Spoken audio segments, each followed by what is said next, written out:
अपरा एकादशी की व्रत कथा। प्राचीन काल में महिध्वज नाम का एक पुण्यात्मा राजा हुआ करता था। वह सदैव धर्म के कार्य में संलग्न रहता था और अपनी प्रजा की हमेशा रक्षा करता था। राजा का एक छोटा भाई भी था जिसका नाम वज्रध्वज था। वज्रध्वज अपने भाई महिध्वज से बहुत द्वेष करता था, इसलिए एक दिन मौका देखकर वज्रध्वज ने राजा की हत्या कर दी। वज्रध्वज राजा की लाश को जंगल में ले गया और पीपल के पेड़ के नीचे उसे गाड़ दिया। राजा की अकाल मृत्यु हुई थी। इस कारण राजा की आत्मा प्रेत बनकर पीपल के पेड़ पर निवास करने लगी।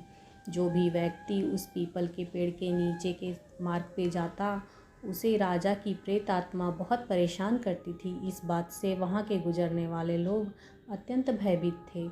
एक दिन की बात है, वहाँ से एक ऋषि गुजर रहे थे। राजा की प्रेत ने ऋषि को परेशान करना चाहा, परंतु ऋषिवर के तपोबल से प्रेत यह करने में विफल रहा।